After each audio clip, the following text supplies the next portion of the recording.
ಅಖಂಡ ಕರ್ನಾಟಕ. ಅಲ್ತೋ ನಮ್ಮ ಕೂಗಾಟದ ರಾಜಕೀಯದ ನಾಟಕ. ಹಿಂದದೊಂದು ಹಿರಿಯ ಕನಸು, ಇಂದು ಕೋಟಿ ಕೋಟಿ ಮನಸ್ಸು. ಕೂಡಿ ಮೂಡಿ ನಿಂದ ನನಸು. ಅಖಂಡ ಕರ್ನಾಟಕ. ಅಲ್ತೋ ನಿಮ್ಮ ಬೂಟ ಆಟದ ರಾಜಕೀಯ ನಾಟಕ. ಅಖಂಡ ಕರ್ನಾಟಕ. ಅಲ್ತೋ ನಮ್ಮ ಬೂಟ ಆಟದ ರಾಜಕೀಯ ನಾಟಕ. ಇಂದು ಬಂದು ನಾಳೆ ಸಂದು ಓಹ ಸಚಿವ ಮಂಡಲ. ಇಂದು ಬಂದು ನಾಳೆ ಸಂದು ಓಹ ಸಚಿವ ಮಂಡಲ. ರಚಿಸುವೊಂದು ಕೃತಕವಲ್ತೋ ಸಿರಿಗನ್ನಡ ಸರಸ್ವತಿಯ ವಜ್ರಕರ್ಣ ಕುಂಡಲ. ಅಲ್ತೋ ಅಖಂಡ ಕರ್ನಾಟಕ. ಅಲ್ತೋ ನಮ್ಮ 4 ದಿನದ ರಾಜಕೀಯ ನಾಟಕ, ಕೀರ್ತಿ ಶನಿಯ ರಾಜಕೀಯ ನಾಟಕ ಅಖಂಡ ಕರ್ನಾಟಕ. ಇದು ಸುಮಾರು ಅರ್ಧ ಶತಮಾನದ ಕಾಲ ಕರ್ನಾಟಕದ ಜನರು ಕರ್ನಾಟಕದಾದ್ಯಂತ ಕಂಡ ಕನಸು. ಆ ಕನಸನ್ನು ನನಸು ಮಾಡಿಕೊಡುವುದಕ್ಕಾಗಿ ಮಾಡಿದ ಒಂದು ಮಹಾ ಹೋರಾಟದ ಫಲ.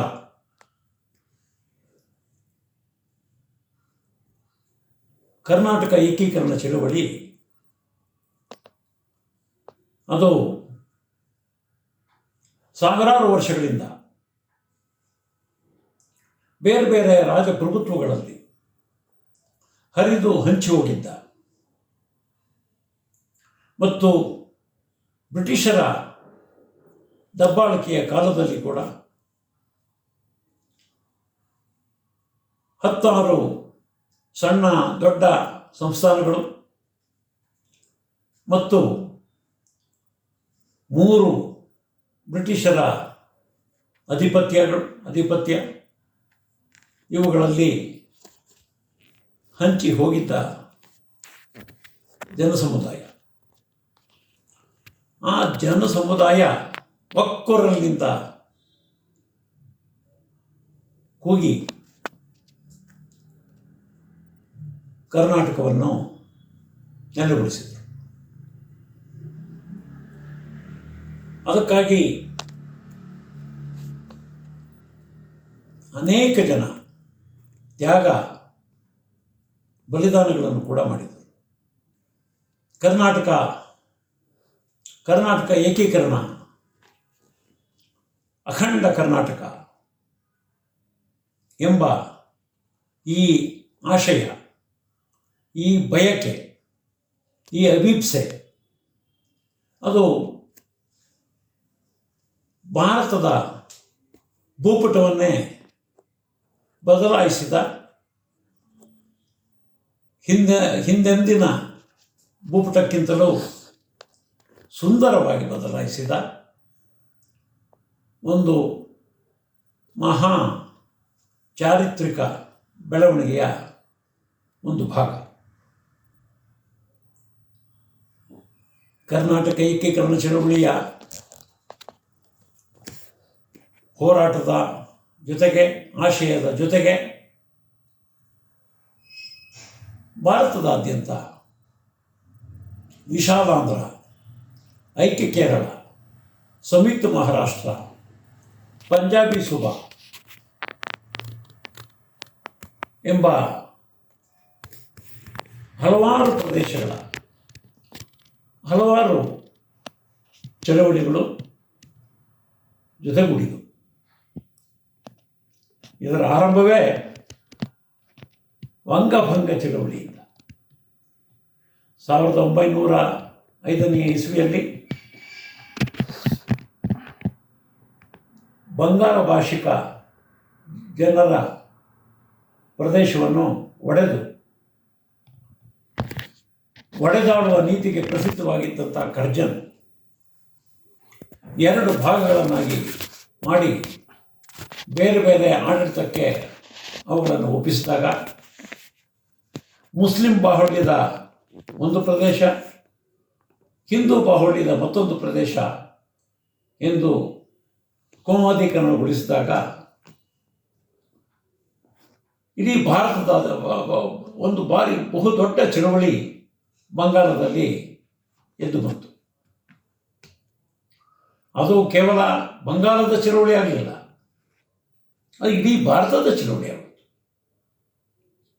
ಇಡೀ ಭಾರತದ ಎಲ್ಲೆಡೆಯಲ್ಲಿ ಸ್ವದೇಶಿ ಎಂಬ ಕೂಗು ಇದ್ದಿತು. ಲಾಲ್ ಬಾಲ್ ಪಾಲ್, ಲಾಲಾ ಲಜಪತ್ ರಾಯ್, ಬಾಲಗಂಗಾಧರ ತಿಲಕ್, ಬಿಪಿನ್ ಚಂದ್ರ ಪಾಲ್ ಎಂಬ ಈ ಮೂರು ಹೆಸರು ಜನರ ಮನಸ್ಸಿನಲ್ಲಿ ಮಿಡಿಯತೊಡಗಿತು. ಅಂತಹ ಒಂದು ಹೋರಾಟದ ಮಹಾ ಅನಲ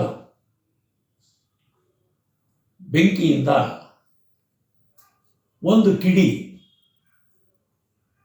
ಕರ್ನಾಟಕವನ್ನು ತಲುಪಿತು. ಕರ್ನಾಟಕದಲ್ಲಿ ಕರ್ನಾಟಕತ್ವ ಎಂಬ ಭಾವನೆ ಮೊಳೆಯತೊಡಗಿತು, ಬೆಳೆಯತೊಡಗಿತು. ಮುಂಬೈ ಅಥವಾ ಬಾಂಬೆ ಪ್ರೆಸಿಡೆನ್ಸಿ, ಬಾಂಬೆ ಪ್ರಾಂತ್ಯ ಎಂದು ಬ್ರಿಟಿಷರ ಆಡಳಿತದಲ್ಲಿದ್ದ ಭಾಗವಾದ ಉತ್ತರ ಕರ್ನಾಟಕದಲ್ಲಿ ಬೆಳಗಾವಿ ಮತ್ತು ಧಾರವಾಡಗಳಲ್ಲಿ ಎದ್ದು ಅಲೆ ಅಲೆಯಾಗಿ ಕರ್ನಾಟಕವನ್ನೆಲ್ಲ ವ್ಯಾಪಿಸಿತು. ಅದಕ್ಕಾಗಿ ದುಡಿದವರು ಎಷ್ಟೋ ಸಾಹಿತಿಗಳು. ಅದರಲ್ಲಿ ಇದು ಆಲೂರು ವೆಂಕಟರಾಯರು ಆರಂಭ ಮಾಡಿದಂಥ ಒಂದು ಚಳವಳಿ. ಅವರೇನು ದೊಡ್ಡ ಸಾಹಿತಿಯಾಗಿರಲಿಲ್ಲ. ಅವರು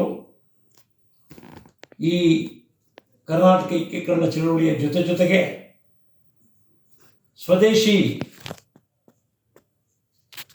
ಆಶಯಗಳನ್ನು ಕೂಡ ಮೈಗೂಡಿಸಿಕೊಂಡವರು. ಅಂದು ಬ್ರಿಟಿಷರ ಕೈಯಲ್ಲಿದ್ದ ಕಡ್ಡಿಪೆಟ್ಟಿಗೆ ಬೆಂಕಿಪಟ್ಟಣ, ಅದರ ಕಾರ್ಖಾನೆಗಳನ್ನು ಆರಂಭಿಸಿ ಸ್ವದೇಶಿ ಉತ್ಪಾದನೆಯನ್ನು ಬೆಳೆಸಬೇಕು ಅಂತ ಯೋಚನೆ ಮಾಡಿದವರು. ಆದರೆ ಮುಂದೆ ಅದು ಕರ್ನಾಟಕದ ಸಾಹಿತಿಗಳ ನೇತೃತ್ವದಲ್ಲಿ ಬೆಳೆಯಿತು. ಬಿ ಎಂ ಶ್ರೀ, ಕನ್ನಡದ ಕಣ್ವ ಎಂದು ಕರೆಯಲ್ಪಟ್ಟ ಬಿ ಎಂ ಶ್ರೀ,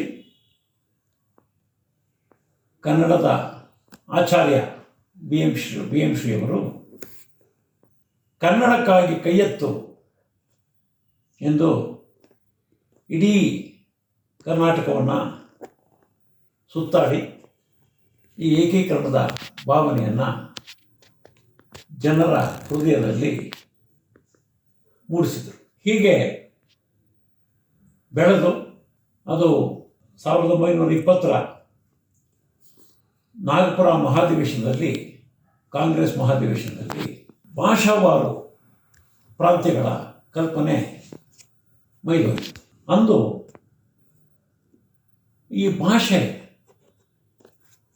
ಸ್ವಾತಂತ್ರ್ಯ ಚಳವಳಿಯನ್ನು ಬೆಳೆಸೋದಕ್ಕೆ ಬಹಳ ದೊಡ್ಡ ಅಡಿಪಾಯವಾಗಿತ್ತು. ಸ್ವಾತಂತ್ರ್ಯ ಚಳವಳಿಯ ಆಶಯಗಳನ್ನು ಜನಮನದಲ್ಲಿ ಬಿತ್ತೋದಕ್ಕೆ, ಅದನ್ನು ಸಂವಹನಗೊಳಿಸೋದಕ್ಕೆ ಭಾಷೆ ಬಹಳ ಪ್ರಮುಖ ಅಗತ್ಯವಾಗಿತ್ತು. ಹೀಗಾಗಿ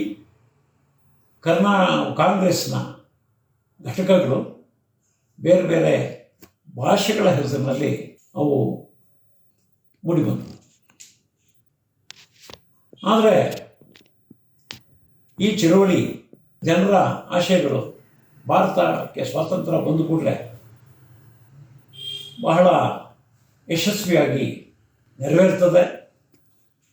ಭಾಷಾವಾರು ಪ್ರಾಂತ್ಯಗಳ ಕನಸು ನನಸಾಗ್ತದೆ, ಕರ್ನಾಟಕ ಏಕೀಕರಣ ಆಗತ್ತೆ ಅಂಥೇಳಿ ಜನರು ಭಾವಿಸಿದರು. ಹಾಗೆಯೇ ವಿಶಾಲಾಂಧ್ರದ, ಐಕ್ಯ ಕೇರಳದ, ಸಂಯುಕ್ತ ಮಹಾರಾಷ್ಟ್ರದ ಜನರು ಭಾವಿಸಿದರು. ಆದರೆ ಹಾಗಾಗಲಿಲ್ಲ. ಅಂತಹ ಸಂದರ್ಭದಲ್ಲಿ ಈ ಎಲ್ಲ ಪ್ರದೇಶಗಳಲ್ಲಿ ಮತ್ತು ಕರ್ನಾಟಕದಲ್ಲಿ ಚಳುವಳಿ ಬಿರುಸಾಯಿತು, ಬುಗಿಲೆದ್ದಿತು. ಅಂಥ ಸಂದರ್ಭದಲ್ಲಿ ಈ ಎಲ್ಲ ಪ್ರದೇಶಗಳಲ್ಲಿ ವಿಶಾಲಾಂಧ್ರ, ಐಕ್ಯ ಕೇರಳ, ಕರ್ನಾಟಕ ಏಕೀಕರಣ, ಸಂಯುಕ್ತ ಕರ್ನಾಟಕ, ಪಂಜಾಬಿ ಸುಬಾ, ಕಾಶ್ಮೀರಿಯತ್, ಈ ಎಲ್ಲ ಚಳುವಳಿಗಳಲ್ಲಿ ಕಮ್ಯುನಿಸ್ಟರು ಬಹಳ ಪ್ರಮುಖ ಪಾತ್ರ ವಹಿಸಿದರು. ಪ್ರತಿಯೊಂದು ಭಾಷೆಯು, ಭಾಷಿಕ ಸಮುದಾಯವು, ಭಾಷಿಕ ಪ್ರದೇಶವು ಒಂದು ಸ್ವಾಯತ್ತ ರಾಜ್ಯವಾಗಿ, ಭಾಷಾವಾರ ರಾಜ್ಯವಾಗಿ ರೂಪುಗೊಳ್ಳಬೇಕು ಮತ್ತು ಅಧಿಕಾರ ಕೇವಲ ಡೆಲ್ಲಿಯಲ್ಲಿ ಕೇಂದ್ರೀಕೃತವಾಗಿ ಭಾರತದ ಎಲ್ಲ ಜನರ ದುಡಿಮೆ, ಆ ದುಡಿಮೆಯಿಂದ ಮೂಡಿದ ಬೆಳೆದ ಸಂಪತ್ತು ಎಲ್ಲವೂ ಕೂಡ ಕೆಲವೇ ಕೈಗಳಿಗೆ ಸಿಗಬಾರ್ದು.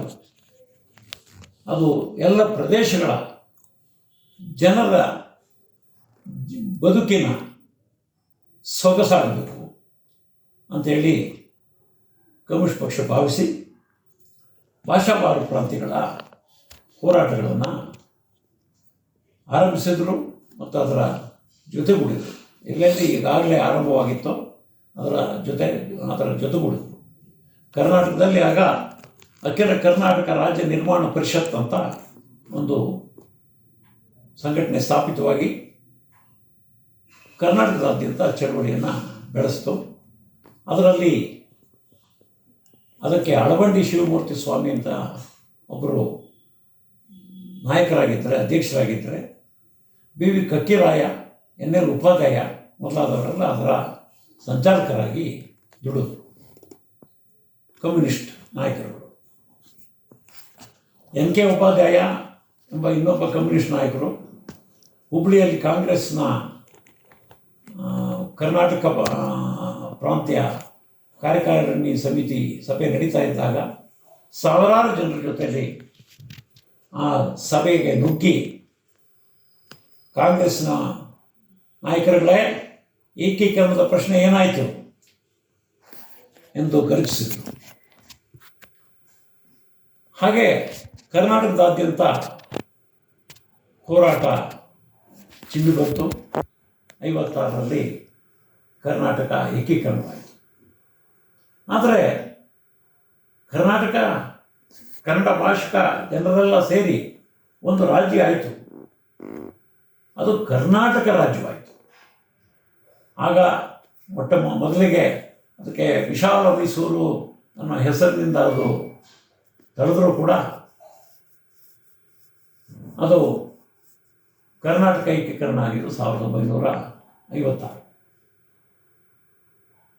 ನಂತರ 73ರಲ್ಲಿ ಅದಕ್ಕೆ ಕರ್ನಾಟಕ ಅನ್ನೋಂಥ ಹೆಸರು ಬಂದಿದ್ದಕ್ಕೆ ಹಲವು ರಾಜಕೀಯ ಹಿತಾಸಕ್ತಿಗಳು, ಅಷ್ಟು ವಿಳಂಬ ಆಗಿದ್ದಕ್ಕೆ ಹಲವು ರಾಜಕೀಯ ಹಿತಾಸಕ್ತಿಗಳ ಕಾರಣ. ಅದರ ವಿವರಗಳಿಗೆ ಇಲ್ಲಿ ಹೋಗೋದಿಲ್ಲ. ಆದರೆ ಮುಖ್ಯವಾದಂಥ ಪ್ರಶ್ನೆ, ಕರ್ನಾಟಕ ಏಕೀಕರಣ ಉದಯವಾಗಲಿ ನಮ್ಮ ಚೆಲುವ ಕನ್ನಡ ನಾಡು, ಬದುಕು ಬಲಹೀನ ನಿಧಿಯು ಸದಭಿಮಾನದ ಗೂಡು ಅನ್ನುವಂಥ ಆ ಒಂದು ಆಶಯ, ಜನರ ಕನಸು ಪೂರ್ತಿಯಾಗಿದೆಯೇ? ಆದರೆ ಇಂದು ಅನೇಕ ಜನ ಕನ್ನಡವನ್ನು ಬಿಟ್ಟು ಇಂಗ್ಲೀಷ್ ಮಾಧ್ಯಮದಲ್ಲಿ ಓದುವಂಥ ಪ್ರಸಂಗ, ಕನ್ನಡಿಗರಿಗೆ ಕನ್ನಡವೇ ಬಾರದೇ ಇರುವಂಥ ಕನ್ನಡವನ್ನು ಓದೋದಕ್ಕೆ ಬಾರದೇ ಇರುವಂಥ ಪ್ರಸಂಗಗಳು ಲಕ್ಷಾಂತರ ಸಂಖ್ಯೆಯಲ್ಲಿ ಕಾಣ್ತಾ ಇದೆ. ಇದಕ್ಕೆ ಕಾರಣ ಏನು? ಅದಕ್ಕೆ ಅಂದೇ ಆ ಕರ್ನಾಟಕ ಏಕೀಕರಣ ಚಳವಳಿಯ ಧ್ವನಿಗಳು ಕೇವಲ ಭಾಷಿಕ ಕೇಂದ್ರವಾಗಿ, ಭಾಷಿಕ ಸಂಸ್ಕೃತಿಯ ಕೇಂದ್ರವಾಗಿ ಇದನ್ನು ರೂಪಿಸಿದ್ದೇ ಆ ಒಂದು ದೌರ್ಬಲ್ಯಕ್ಕೆ ಕಾರಣ. ನೆರೆಯ ಕೇರಳದಲ್ಲಿ ಐಕ್ಯ ಕೇರಳವಾಯಿತು, ತಮಿಳುನಾಡಲ್ಲಿ ತಮಿಳಗಂ ಎಂಬ ರಾಜ್ಯದ ಅಭಿವೃದ್ಧಿಯ, ಕೇರಳ ರಾಜ್ಯದ ಐಕ್ಯ ಅಭಿವೃದ್ಧಿಯ, ತಮಿಳಗಂ ತಮಿಳು ಭಾಷೆಯ ಜೊತೆಯಲ್ಲೇ ತಮಿಳು ನಾಡಿನ ಅಭಿವೃದ್ಧಿಯ ಘೋಷಣೆಗಳಾದರೆ, ಅದರ ಆಶಯಗಳು ರೂಪುಗೊಂಡ್ರೆ, ಅದರ ಪರಿಕಲ್ಪನೆ ರೂಪುಗೊಂಡ್ರೆ, ಕರ್ನಾಟಕದಲ್ಲಿ ಕೇವಲ ಭಾಷಿಕ ಸಂಸ್ಕೃತಿಯ ಸಾಕಾರ ಎಂದು ಮಾತ್ರ ಪರಿಗಣಿಸಲ್ಪಟ್ಟಿದ್ದೆ ಅದರ ದೌರ್ಬಲ್ಯ. ಕರ್ನಾಟಕ ಎಂಬ ರಾಜ್ಯದಲ್ಲಿರುವ ಎಲ್ಲ ಜನರ ಬದುಕಿನ ಒಂದು ಸುಖಕ್ಕೆ ಈ ರಾಜ್ಯ ಅಡಿಪಾಯವಾಗಬೇಕು ಅನ್ನುವಂಥ ಒಂದು ಆಶಯ ಬದಿಗೆ ಸರಿಸಲ್ಪಡ್ತು.